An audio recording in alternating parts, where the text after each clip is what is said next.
Welcome again to another edition of Montreal by Night. The scene is set within the Montreal Park, where we see one fairly well-dressed, well, probably not well-dressed, but very, very fancy, fashionable, well, maybe not fashionable, handsome, probably handsome on a very, very good day when he's actually washed up. In any case, we see this canine known as Maurice Tasso. He apparently has slung over his shoulder, but it's a body bag, for a lack of a better word. And in this body bag happens to be a form that is just so fucking tuckered out after performing such feats of heroism within such a tiny body. The Tamarat probably having already died or been decapitated or been eaten by some other feral creature, but the body of our dear heroine Tamria is well within the arms of at least one of her pack mates, maybe not one that she really likes, maybe the one that she's only connected to via Viniculum.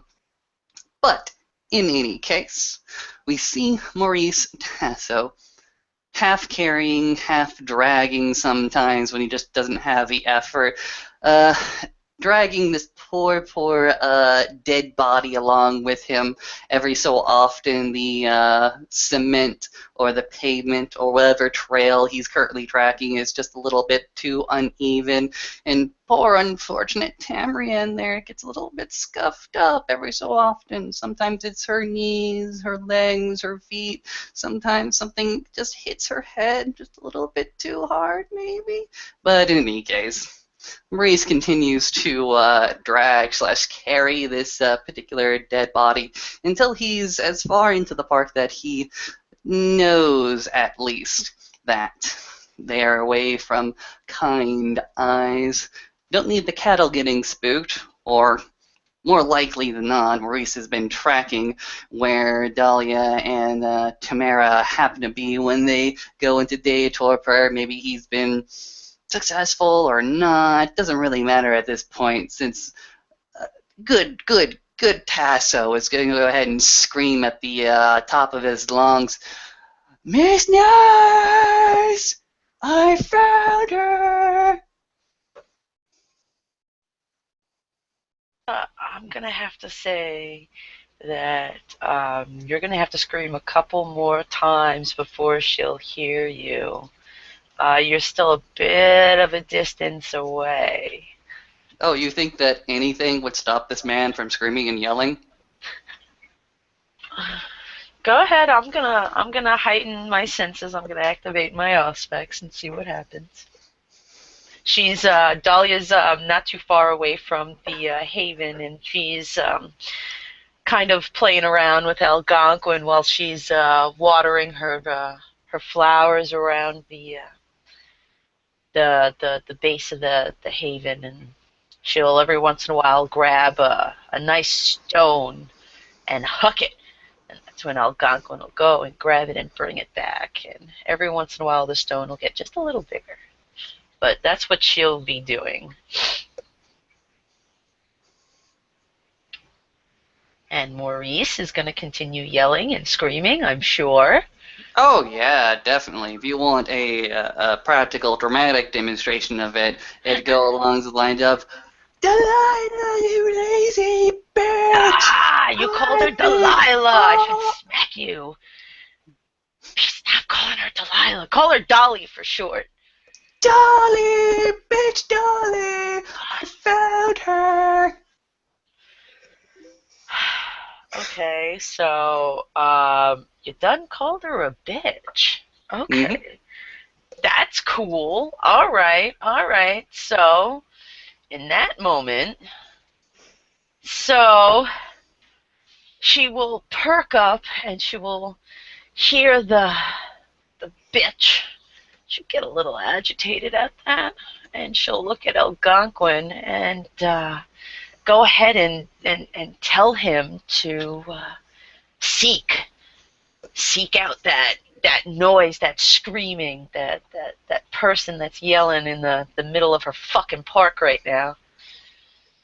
And I'm guessing I do manipulation animal Ken.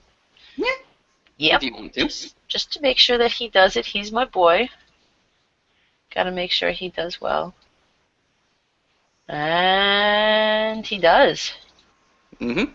He does very well. So he's gonna all of a sudden stop playing around. The little nubbin of a tail that he has is gonna stop wagging, and he's just gonna look at me, look at Dolly, and then go and start running in the direction with ears perked up, just straight towards who's ever screaming and yelling. And Dolly is just gonna start walking in that same direction, listening for more sounds, paying attention to where Algonquin's running.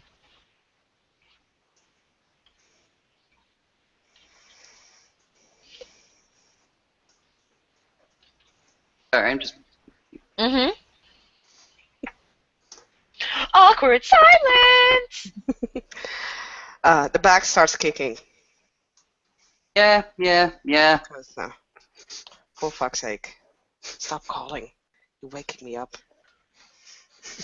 So, this is what happens. Apparently, the animal retainer released by Dahlia. Got it. By Dahlia goes ahead and finds within this little grove in this park.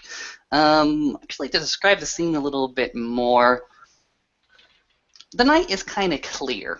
And by kind of clear, it's as clear as it can possibly be for a city park. Down towards the horizon, particularly towards the Walmart, in fact, known as Wally World in this particular incarnation of the world. Bright lights add to the light pollution upon that particular corner of the night sky, but far above them at least, there is a clear constellation pattern starting to form at least. And this particular grove is surrounded on all sides by, let's go ahead and give it a little bit of flair, weeping willows. Willows that seem to have all of their branches just fall over pathetically, lethargically. And Dahlia's animal retainer goes ahead and finds Maurice pretty much with a stick in his hand, holding it against the body bag with the struggling Tamara underneath going, just be quiet. I'm bringing you back home, and you're not going to stop me.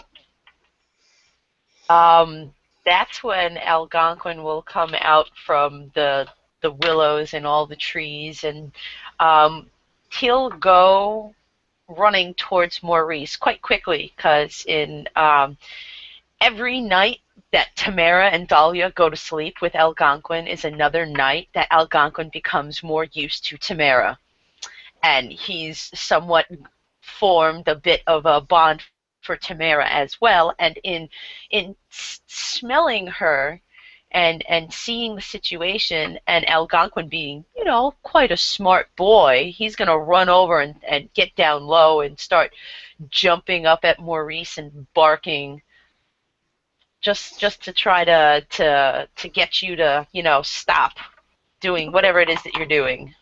Oh yeah, definitely. Maurice, for his response, is going to go ahead and take a foot to place on the body bag. Going to use some preternatural strength to go ahead and grab the poor creature. And what I imagine, at least, is this dog, this pissed off dog, at seeing one of its owners, one of the people that they're supposed to protect, being, kind of abused by this poor bastard. And I imagine that he just starts snapping at Maurice's face, but he sort of holds him, right? Okay, so you're going to hold him up in the air? Yeah. He's going to jump. I'm going to hold him right there with his hind legs on the ground. I'm going to look straight down at him, and I'm going to go ahead and command him, saying, you bring whoever called you here. You bring whoever called you here. Damn it, I forgot to bring up my sheet. That's terribly irresponsible of me. Yeah, that is. And that'll just give me the opportunity to do something else, because apparently struggling doesn't work. I don't like that. Okay, 2 successes. What do you say, Erica? Seeing as you aren't his owner, oh, they are. You got a 10 though. Okay, I'll give it to you. You got a 10. If you didn't get a 10, I was gonna fight it, but you got a 10. So he'll listen to you. Algonquin won't bark or do anything like that. He'll just take what you said and he'll see it as something that he must do. So he'll start wiggling to get out of your hands, and then we'll run back towards the forest, back into the trees, back towards Bitta. Okay. And what is Tamara doing during all this? Well, the body bag just becomes very silent. Very, very silent. As if you listen very closely, you might hear a few sounds coming from the body bag. Doesn't really sound like human speech, though. I have a perception of a 3. I don't think I'm going to get this. Well, it sounds like squeaking. Just squeaking. And from out of the woods and from basically all around them, rats starts approaching. And that would be most of the animals in the area, specifically rats. So, I don't know. How about... Revenge of the Tamara rats. Oh, yes. Think of it as a swarm, actually. A swarm of rats. Okay. How about... Because, let's see. Does it state how big the area would be? No,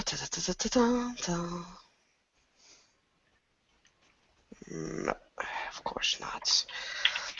Let me propose this, just because the area doesn't really matter. It's more of the effect that you're trying to do. What basically happens is, as you're squeaking, as you're calling out, oh crap, I just realized the animals have to hear you. Okay, you will hear it very loud and clearly. She's squeaking. Sorry. Okay. Oh, fair enough. It's very, very loud and squeaky. So you give this little mouse howl, as loud as a mouse howl as you could possibly have. This body bag is apparently squeaking madly behind Maurice as, from out of the willows, from out of the underbrush, from out of every nook and cranny, every thorn bush around this particular grove, there happens to be a coalition, is the only way you can describe it, a coalition of furry, ratty animals that are starting to pecker up, starting to walk, starting to actually run and rush their way. They come in through the willows, climbing up there, and then falling upon the scene en masse through those weeping willow branches. They come through just under the thorn bushes. They had to burrow under the thorn bushes, but they gotta. Tamara's there. Gotta come to Tamara. All these little rats, about a swarm of them, about 15 to 20 of them start to rush towards the body bag. Maurice, upon seeing this, was going to go ahead and take a step back. And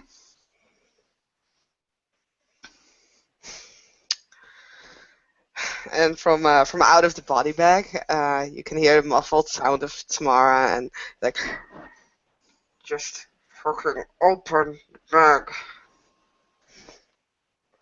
Can I just say that from a distance, even Dahlia would have seen some mice scurry past her feet in that direction towards Tamara?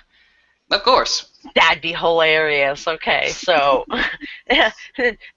Dahlia sees Algonquin come back, and he's just kind of saying, Tamara, guy called you out. Tamara, guy called you out, and she'll look down, and then looking at Algonquin, she'll see all these little mice start scurrying past her, and she's just gonna be like, okay. And she'll get this like little smile on her face because she'll think of Tamara, because how good she is with animals, and she'll be okay, all right, and she'll start picking up the pace a little bit before she'll get to the clearing, she'll try to look through the trees to see who she sees. And I'm sure she'll see Maurice, a body bag covered in mice. Oh yeah. You will go ahead and see the described scene. You'll see Maurice actually go ahead and stoop down, try to brush past as much of the rats as possible in order to get to the zipper of the bag. It's towards the front head. He goes ahead and takes the zipper, pulls it down to where the face is exposed, and looks down. Further. Takes a roll of duct tape, puts it over your mouth. You also Again, duct taped and her hands, again, right? and again. Love it. Of course I did. I just forgot to do the mouth because that's funnier. It's like, shut up, stop calling animals. Zip you back up. So I'm like totally seeing this right now, though. Yes, you are right? totally seeing this. Okay. Now, with a low vinculum, you don't really care that too much, right? With a low vinculum, there's nothing tying you with blood sorcery. Okay, so she's actually gonna kind of, look over at Algonquin, tell him to stay close, but she's gonna run over towards Maurice. And I swear I'm going to do this because I don't really like what the fuck is going on. She's going to pull out her asp and take a whack at you. But low. Like, what the fuck are you doing? And why is she like this? Why are you fucking with Tamara? We're supposed to be a proper fucking pack. Or at least that's what you're trying to do, right? Become part of us? So why the fuck are you messing with her? Question, what's an asp again? An asp is a metal collapsible baton. Ah, okay, got it. You go ahead and flick out your baton. You go ahead and smack Maurice in the side. Maurice was sort of winced that, I'm bringing her back! She didn't want to come back! She disappeared! So I brought her back! God damn! But you're being so rough. What's with all the fucking duct tape? Why is she in a body bag? And in all honesty, Tamara is an independent canine. If she doesn't want to come home, she doesn't necessarily have to. Why are you forcing her? I don't... What? Look, she wasn't in she wasn't in the park. I got scared, all right? I went looking around. I found Jacob Burns. Jacob Burns told me that Zurich had her. I walked over to Zurich. Zurich apparently did things, or she did things. In any case, she became a rat for like a night. Didn't come back. So I decided to grab her. She was fucking exhausted. You have no fucking idea. I put her in the body bag so it wouldn't be so inconvenient carrying around a dead body. Okay, so let me put someone in a body bag. Clearly, right? But Yeah. then while you're walking, who knows? She could have woken up at any moment, kicking around and stuff. Okay, so you're carrying around a body bag that's all of a sudden moving. Doesn't that look a little bit suspicious? Well, at least it's not a dead body. Oh, I mean, if I and get Dahlia stopped by will the walk cops and I'm over. carrying a body bag with a dead body, that's even more incriminating. No, if she's Dahlia? alive at least I'm not wanted for, like, fucking murder. She will crack you again. Ow! Crack you again. Ow! Now, she'll walk over to Tamara and gently remove the duct tape and open the bag and all of this jazz, revealing Tamara in this body bag. Tamara is asleep No. or growling. Growling. That's what she is. Okay. Yeah, she can be asleep if you want. It would be No, comic. she's growling. I much prefer her Would to be be comic growling. relief, but And Dahlia will look at Tamara and she'll wrap her arms around her, giving her a hug, and she'll whisper her into her ear and say, "Are you okay? Did he fuck with you in any kind of way?" you no. Gross. Not fuck you, fuck with you. Come Oh, on. sorry. Can I hit him? Oh, of course you can hit him. And I she'll just want to kind of hit let him. go and move to the side, letting Tamara do what she wishes. And, well, she will try to hit him. She'll just- And Maurice will try to block it. I can imagine. You have every right to do so. I'm not that good at hitting. uh,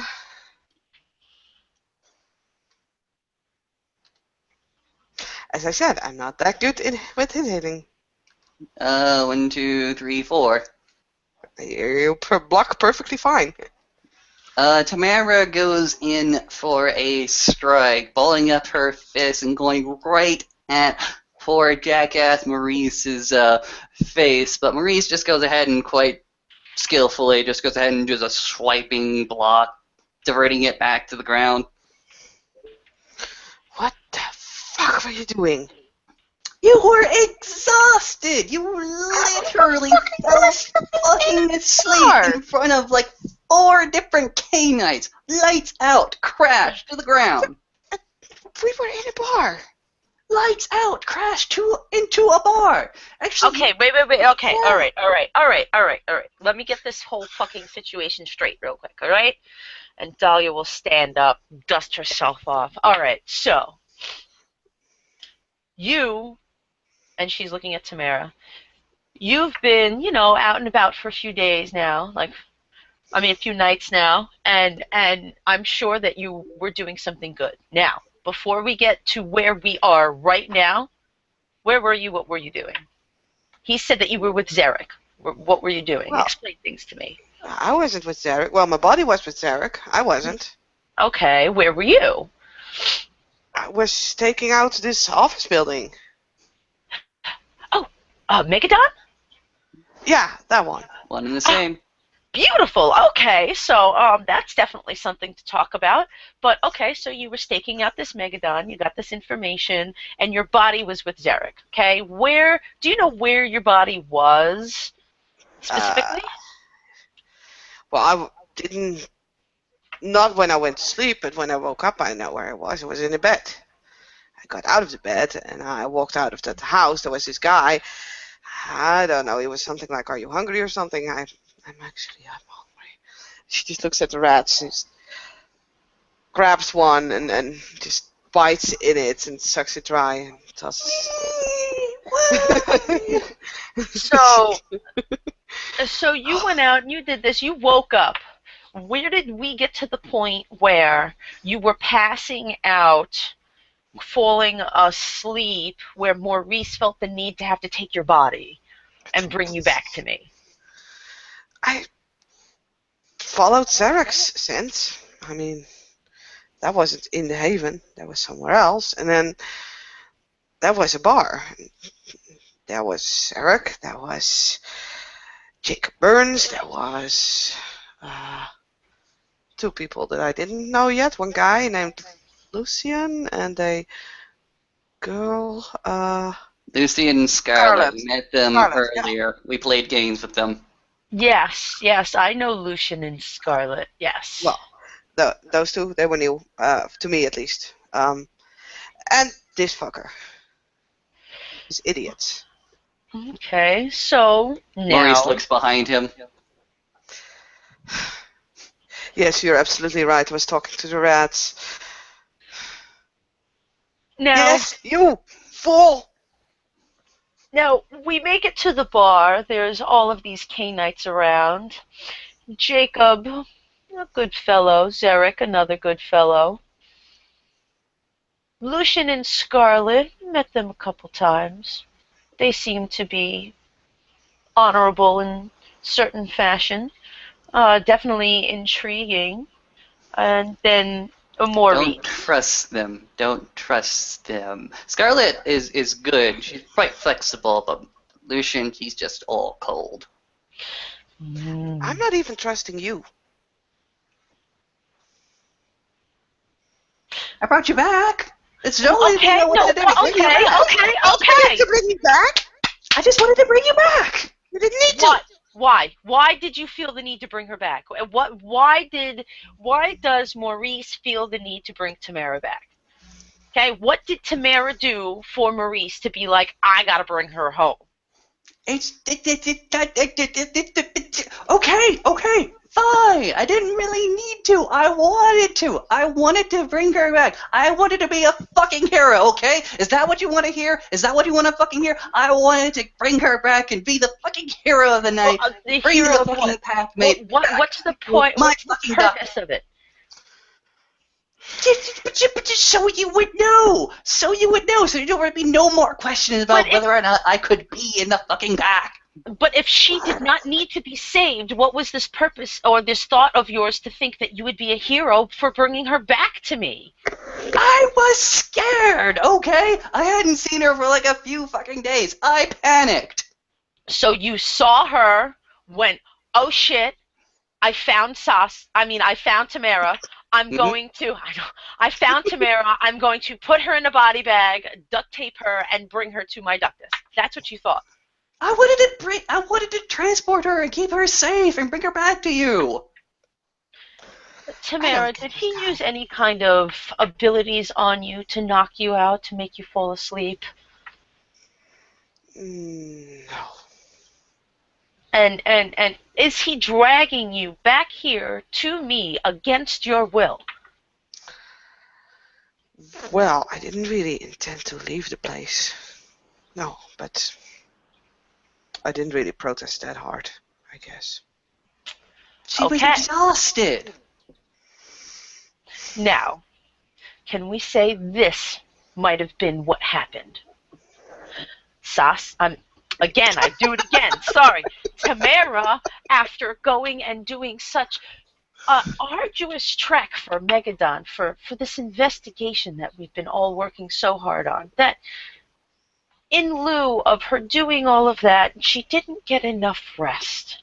And when she searched out Zarek and found the rest of the Canaanites, her body just started to, because she was so tired and so exhausted, her body just started to daze off and started to fall off. And Maurice being there and already being in a bit of a panic after not seeing you for some time, decides that she looks like she might be in trouble. Why is she nodding off like this? And felt the need to take you and bring you back to a safe place.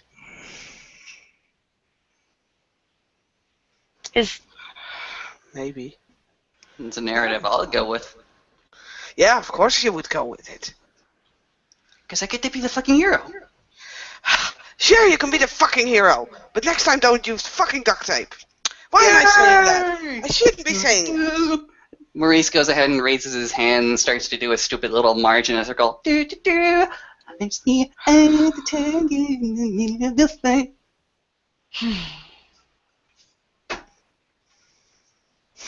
Happy now. Very. Yay. Now that we've got this handled, please, for future reference, Maurice, don't be so rough around the edges with her when it comes to transporting. I'm sure you could have found a more gentle approach to it, meaning the duct tape.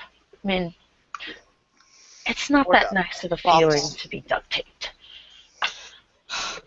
I can understand you dragging me, but do you have to drag me upside down?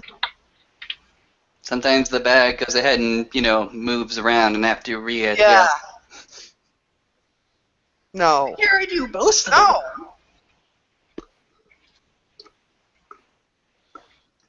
What was it? What is it? 80 carrying, 20 dragging? It's fine. Whatever. Sure. But she just takes a few moments to actually just send the rats off again. Go play. Sweet. You killed our head. Why would you do that? Whatever. Algonquin will see all of the little mices and rats all around, and he'll kind of get a little excited and want to play with some of them because they're so small. That's when Dahlia will look over at Algonquin and say, "Go play." And he'll just start running around towards the mice, like patting them with his paws, trying to go after them, but being nice and not actually attacking. He'll just play with them.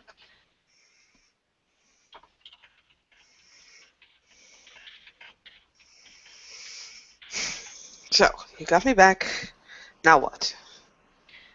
Now, You told a lot of things about what was in the building to a lot of other Canaanites who I didn't really give a fuck about. So maybe you should give it to somebody who actually cares. Pointing yeah, towards Dahlia. yes, tell me about what you have found out in Megadon. Okay. Went in. Well, might say dressed as a rat. First, I went all the way up. Like, use the elevator all the way up. You went to the top floor? Yeah. Yeah, I figured it would be easy. Like, start at the top, just go down to the bottom. Right. So, top floor, boardroom. There is an entrance to the roof there. There's also a separate computer frame there in a side room. I know the names of most of the CEOs there. If I can still, I can still remember them. I've been practicing on that. One of the names is Anthony Knox, and I'll tell you about him later because there was something special about that guy. Then there was a room with officers. Then there was a computer room, or was that the science room? I think I was the science room. It was the science room floor, I should say. So I went down. That was kind of weird. There was a very big picture of something on the wall. It's like depicting DNA, and something more in the autism spectrum. Autism specter? Yeah, like the symbols that it said on the wall. You know those DNA strands? It's Mm-hmm. Yeah, Well, yeah, the way yeah. that, yeah. it's basically, for some reason or another, these particular scientists are investigating and researching the DNA spectrum responsible for several autistic maladies. I believe in some way or another they're trying to inject their own particular sequence, or they're trying to manipulate the sequence in order to unlock something. And I believe that is the black spiral. Whatever the black What? spiral may be. Looking towards Dahlia, your ghoul. For some reason or another, he felt compelled in order to draw it on himself. Maybe he was trying to mark himself so that others supernaturally inclined to see this mark would recognize it. And You much mean the the same tattoo? way, yes, the tattoo. In much the same way that those two porn stars that you saw, those two porn stars, they were fucking each other quite heavily, perhaps with just the need to procreate, because they were both marked. And if they are both marked, they are both predisposed to the black spiral. And if two people predisposed to the black spiral go ahead and reproduce, have you a bunch of munchkins, those munchkins may also be predisposed to the black spiral. My question for you is, does your ghoul have any girlfriends besides you, my good ma'am? Ha ha ha ha, you are so funny. I do not have that kind of relationship with my ghoul. It's strictly business. As for his love life, I do not ask questions. It is none of my business. Maybe I should start to ask now, though. Because if he has a girlfriend and she has one of these tattoos, that might be something interesting. I'm just filling in the gaps. My last theory involved lizard people. I think this one is actually a real hoot. Well, before we move to that, let's finish hearing what Tamara has found on the floors. Okay. Well, anyway, so that. Then there was another floor with just offices, and there were several floors with just offices. Then there was a floor of not just offices. There was a floor. It still held offices, but it held like the big offices. No, the Like big boss. presidents and stuff. Like, Yeah, CEOs. Actually, some of the names did match. Like from the boardroom to these offices, they did match. And the thing that was really the first thing that I noticed about this floor is that it was really it was like they it's like the air conditioning didn't work and it was midsummer. Lizard people. It was moist, it was warm. It's yuck, you know. Lizard people. no Yeah, air whatever you call it, conditioning. lizard people. Was it humid? Like a Yeah, like a warm humid? yeah. Same as in the In the lobby downstairs. yeah. I was just gonna ask that. Nowhere else in the building. Just there. Just those two floors. Anyway, most of the offices were empty. There was one with a guy there, the Anthony Knox guy that I told you about, Mhm. and he was talking on the phone. Well, I couldn't hear what he was saying, but he had a snake in his office. So I was kind of planning to get back there, talk to the snake, and didn't do that in the end. By the way, fell asleep. Kind of crappy. Anyway, also, Poor tuckered out do Tamara. you want to? Maurice goes ahead and walks over. Hey, What? do you not hear her growling at you? I hear her growling at me. She growls at me a lot. Maybe that's because you're constantly overstepping a boundary. Animals growl at beasts and animals growl at me a lot. I can handle it. Anyway, Yes. there was also something drawn in the office, like some kind of a mural, I believe. It's just something that I recognized. It was a symbol, like Could you draw it if I gave you a piece of paper? yeah.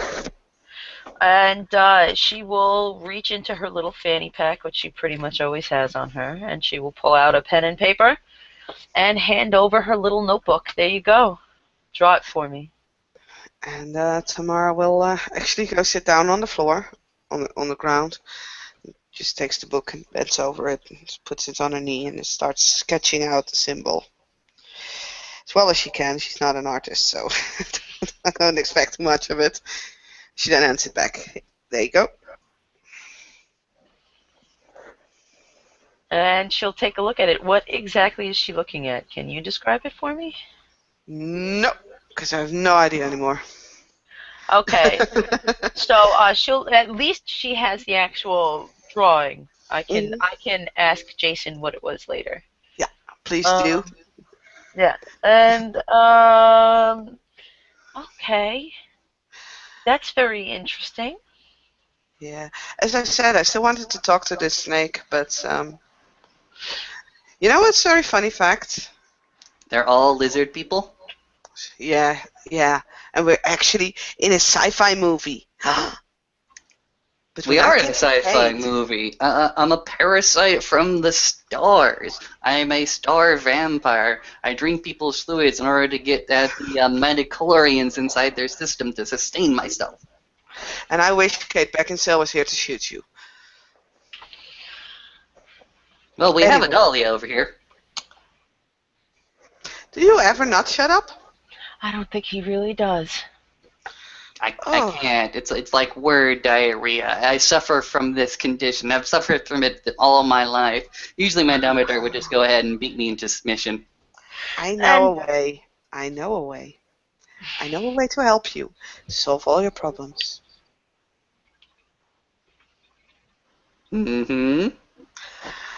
It, I don't even need to help you with it. Dahlia can help you. Hmm. Dahlia, could you close his mouth? Absolutely. She will walk over and actually use her vicissitude to close his mouth. And that is going to be, what's that? I believe that is a dex brawl to touch me, and a dex brawl Yep. to block it. What? You have to make a oh wow, I'm gonna sound really like a D&D-er. Is Touch it attack. a touch Mhm. attack? You can dodge. Are you really going to dodge my attack right now? Of course I'm he gonna would. block it. Oh, that. What do I have to roll for it again, though? I know Oh my it's God. medicine. Dex brawl. Oh, Dex Brawl. Wow, okay. First to hit him. And, yeah, Dex Brawl. 4 successes. Yeah, you beat me. Mm-hmm. Whoop. And then it's going to be intelligence medicine, or what is it? For the actual vicissitude? For the fleshcraft? I can look it up if you want. It's been a little while. Let me look at the book.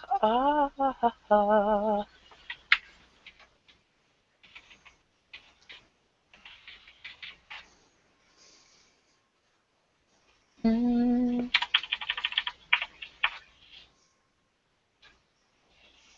okay. It is dexterity medicine, difficulty 8.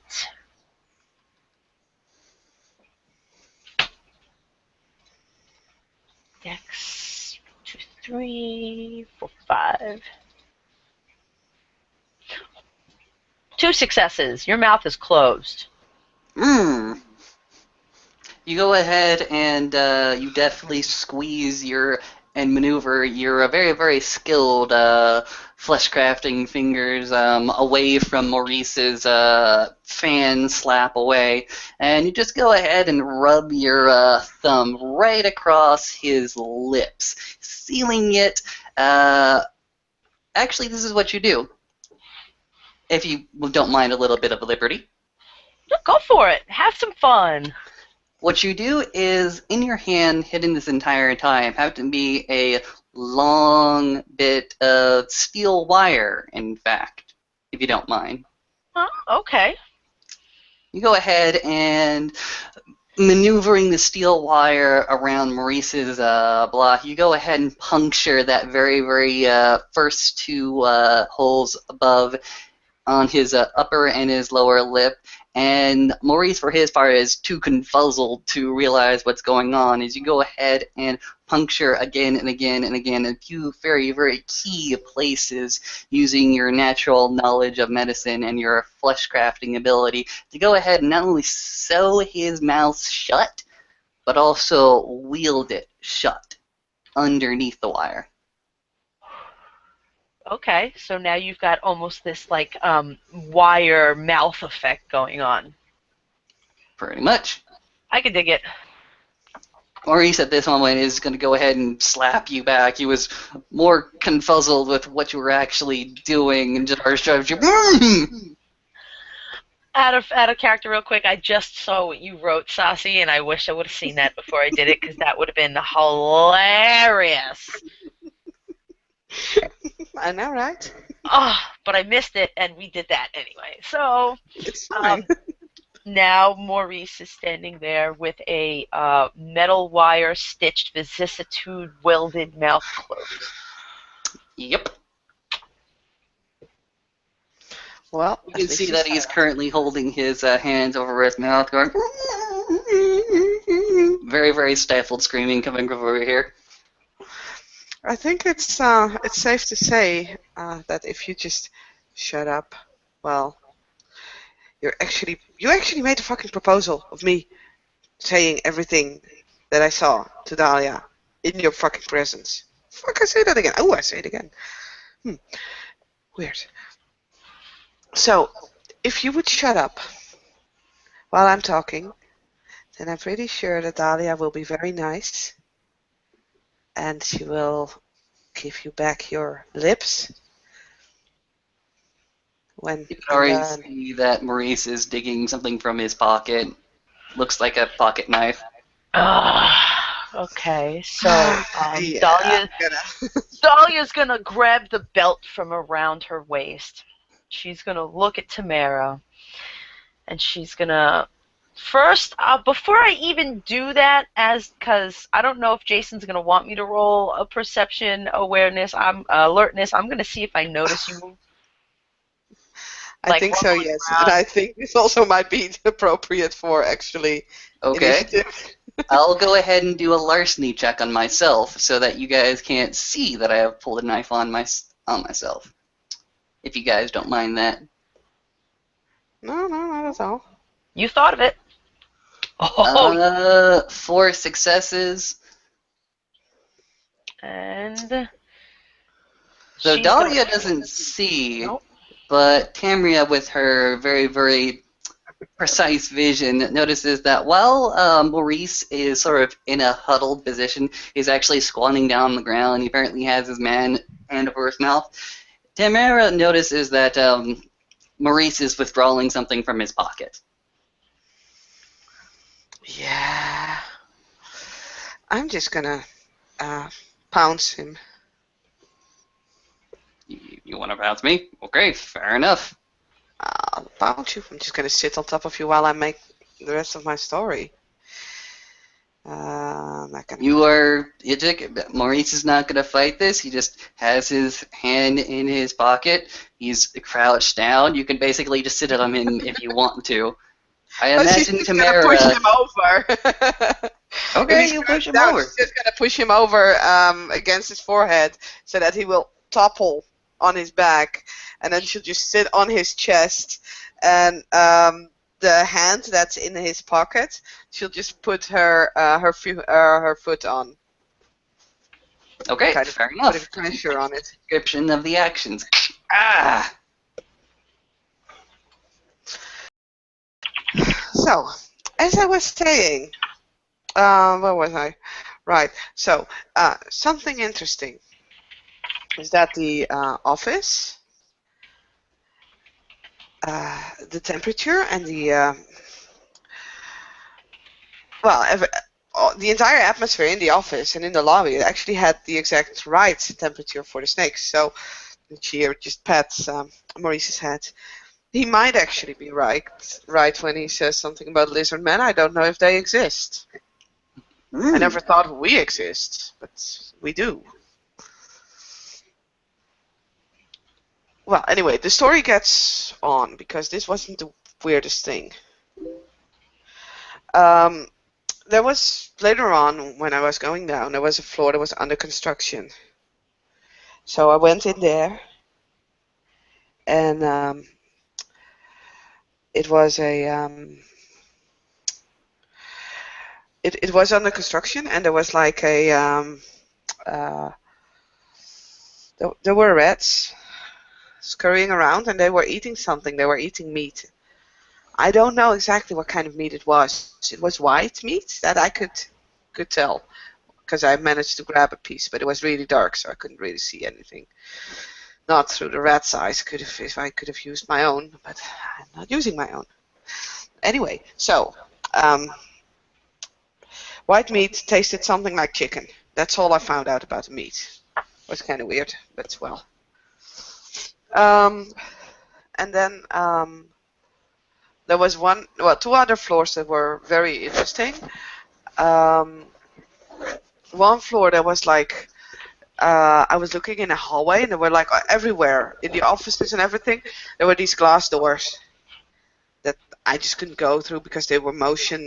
They opened only with motion detection and stuff like that, I think, or something else, maybe a password or something. I couldn't see that, so I guess it was something in the system. But there was nothing but a hallway and a security room, like small security hub. I didn't see anything. I didn't see where that hallway led to. And it was kind of weird. I wanted to follow through, but I couldn't because I couldn't open the door and I couldn't sneak past the security thing. I mean, it was like really empty there. On the other floor, that was also this was the weirdest. Um, there was another room or floor that was under construction, and I went down there. It was completely dark, and I decided to still check it out because in those horror movies, all those floors under construction, it's always where they like have the nest. So I was hearing something again, and it didn't sound human, but it was walking on two legs, but it was kind of like humming, growling, not making human sounds, but it had a human pattern in it. Like it was almost like it was kind of singing, or yeah. Anyway, so I came closer, and I finally managed to get a glimpse. It was like this huge face, like right up me because he saw me. It was not a human face. It was like all kinds of sharp teeth and everything. It smelled like sulfur. And it was really, really fucking scary. I was so scared. I was sitting completely silent, completely still, and he still saw me. Fuck. Okay. I might need to go and talk to Arthur Duchesne a little more because early on in the investigation, we had a meeting. I had brought Maurice and Arthur. I showed them the video in which the whole investigation started from. What And video? oh, young Tamara, the pornography in which my ghoul Roland had found the spiral. Mm-hmm. So I had showed him, and he did a rite or some kind of like spell or something like that with my ghoul's blood. And when he came out of it, he said that he had seen the teeth and the ripping and the snarling and the hair, and he had said werewolf. So that kind of sounds like what you are describing. Well, yeah, for the teeth and the snarling and the growling. And the human-like movement, but it not being human. Mm-hmm. Oh, fuck. And then later on, as I was running away, there was this guy. I don't know where he came from. And he was like seeing me, and he was saying like he thought I was escaped from the other guy with the snake, that I was the food of the snake and I was escaped. And I just ran. I just ran. I expected to die or expected to be stamped on, and I was ready to kind of leave the body behind of the rat, kind of run for fucking life.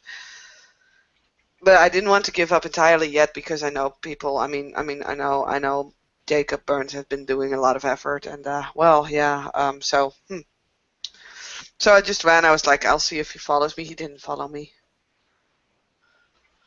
Well, that's good. Yeah, and then I just went down again and again and again and again and again, and found like, I don't know, more offices. There was a cafeteria finally, and there was a place where it's not barracks, but more like resting place for the security. Mm-hmm. Or I don't know, maybe even for office workers, but I didn't see any one of them. That's like everything in a nutshell. The time that you went in, what time was it when you went in? I went in, I don't know, early-ish, like 10 or 11. I honestly don't know. You would have to ask. Jacob Burns. I was a rat. They have a very fucked up sense of. I should be saying fuck. They have a very weird sense of time. At about this moment, you notice that Maurice has gotten really, really calm, really collected. You know for a fact that he's drawing you into a false sense of security, and your confirmation, your assumptions are confirmed when you feel Maurice's left hand go ahead and grab your ankle that's currently holding down his right hand. You see him go ahead and throw, or at least pull you out from under as he tries to topple you over and roll out of the way. You want to do that? You can do it. I'll fucking allow it. All right, fair enough. You notice that when Maurice goes ahead and rolls over, he goes ahead and gets back into a crouched position. You see that his right hand goes ahead and takes out the pocket knife, but he doesn't brandish it against anyone in particular. In fact, you notice that quite strangely, it's pointing directly at his face. And before you know it, Maurice has stabbed himself in the face. I got 2 successes, so that when you throw me off, I'm just Dex Athletic, make a Dex Athletics rolls here. So I'm rolling on, so that I land on both my legs again. Mm-hmm. You could imagine that for you know what? Let's make it a roll. Let's see how far Maurice actually gets. Oh, Dahlia's not even going to stop you. She's just going to think to herself, well, if he is going to be this fucking impatient and not deal with the way that I'm going to do shit, go ahead. Let him tear his face open and give himself some damage. Go for it. Go for it. Okay. That's one success for the self-control for Maurice, just to go ahead and you understand. He's going to scream. He's going to scream like a fucking baby.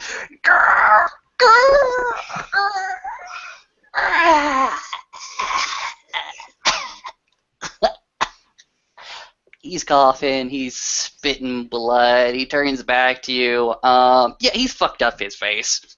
He might have done as best he could to get at the seal, but you're very, very skilled with flesh stitching. No, but with that wire stitching, you're also ripping all the flesh as it's catching, because that knife's not going to rip, not going to cut through the steel wire, so you're just going to drag that across as well. Oh yeah. Basically, Maurice has gone ahead and cut open his the mouth that was sealed, but while he was doing that, all those little stitching has gone ahead and ripped up his lips. Actually. Oh, God. Wouldn't that require like a self-control? I already did make that roll, my good ma'am. That's exactly what that was for. I didn't see it. We didn't see it because for some reason his screen's all black. Yeah. Oh, well, to me at least, I saw it. I got a 6, 9, and 1. Next time we make a roll, you guys can go ahead and make the roll yourself. But yeah, you see that Maurice has gone ahead and fucked up his face. At which point the knife goes back into his pocket. So like I was saying, no, actually it's not going to be like that. So like I was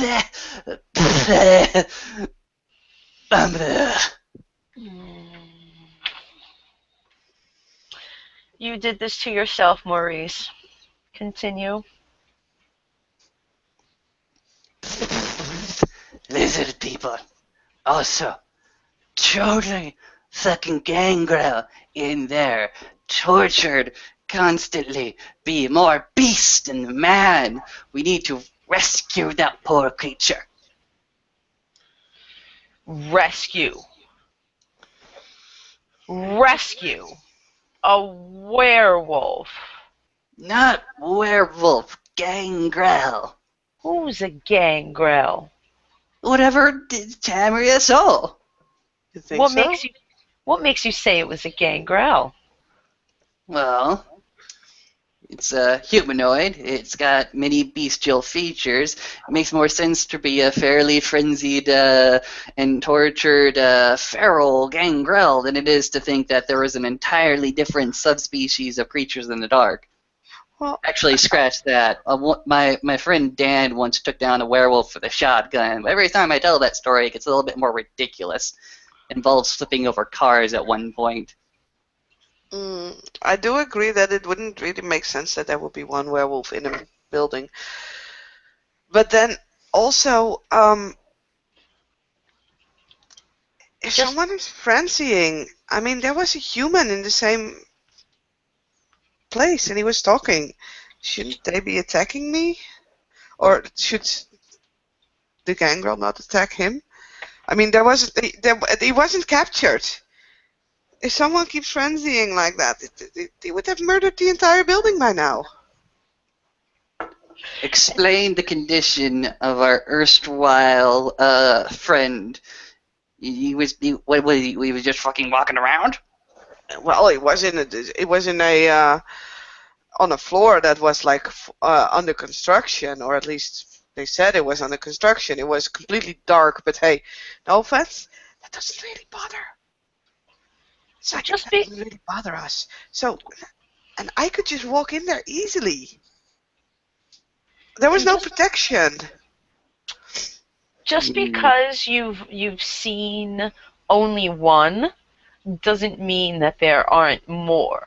You just so happen to run across one. Okay? So you couldn't have been on every floor at every second of every moment. You know, like, there's no way, because if they're moving around, strolling around the building, there could have been at least a couple more. There could have been at least one or two on every floor that you didn't even run across. Nah, I think Tamria's assessment of the situation is kind of kosher. The more I think about it, the more I'm starting to realize it's very, very possible. It's much more likely for it to be one of my clanmates, one of my bloodlines, one of my and Tamria's bloodlines. The more I think about it, the more disturbing thought is that this could in fact be a werewolf. Werewolf? Werewolf. I don't know. Doesn't need to be. I mean, it could still be one of ours, but just not frenzying. It could be someone that was shaped kind of in the way that we shaped that thing. It could be a gangrel from the abyss. That's why it has such an affinity with the darkness. It could possibly be some freaky bloodline of either the Sombre or the gangrel. Oh, you know what? we definitely need to meet this go. fucker. Yeah, seriously, I'm dude, go. you are too much of like a conspiracy theorist at this point. Like, really, what makes you think it could be like all of these different possible things? When Arthur Duchesne himself had done that ritual and he said werewolf. I mean, all Tamara is doing right now is confirming what Arthur Duchesne had said. Hey. I understand, and I recognize that there's a lot of evidence to support the werewolf theory. I'm simply keeping our options open with what we encounter over there. At this moment, it's more likely that that is a werewolf. But I'm still keeping my options open. You're a believer. I'm keeping my options open. I want to believe. Like Mulder, like Scully, like that crazy jackass FBI agent. I want to believe. Well, you know, it's all in your head. I ain't happy. I'm feeling sad. You got night time in a bag. No, it's not like that. I'm Sorry. useless, but not alone. The future is coming on. Is coming on. The future is coming. Come on. Maurice is actually gonna go ahead and raise his hands like this. Come on. Tamara is turning around and walking away. Yeah, Dahlia's doing the same thing, and she's calling Algonquin, like, come on, let's go. And Dahlia will look over at Tamara and say, well, thank you for your assistance. You've done beautifully. You've found out a lot of information for us. Oh, yeah, I don't mind helping out if I can. Who so far have you given the information to? You gave it to, I'm sure, Zarek and Jacob Burns. Yeah, The other two that were there, everybody was in the bar. I mean, that's where, well, I won't say where I woke up. It's where they were. And well, hey, what do you think about this Maurice guy? Seriously, you honestly think that that's a good idea? I think with his certain style, he can come in very handy, but that leads me on to think of some other things. I think we should make a another area for to make it a little easier for Maurice to be able to, gather with us. I'm not too keen on showing him our lair, but we also need a pack haven, some place It's, where we it's all like can gather. it's like with the guy. It's like he's nice, and just at the moment when I'm like, hey, you're not that bad after all. You know.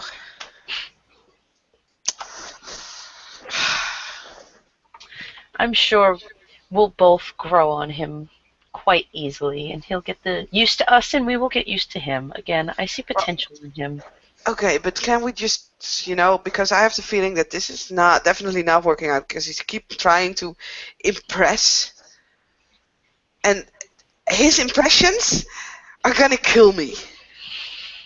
So, are you saying that I should just welcome him into the pack so he no longer needs to impress me? Oh, that would be great. Well, then that's when Dahlia will turn around and look at Maurice as they've walked a bit of a distance away and run over towards him with her arms open, splayed out for a hug. She will do the slow motion run and go, Maurice! No. Welcome! And she will jump in the air and pounce him and give him a big hug and say, welcome in. Welcome in. Welcome into the strays. Maurice is actually going to go ahead and grab you and actually swing you around in a big circle, making sure to catch your legs up so it goes flying in a circle as well. Yeah!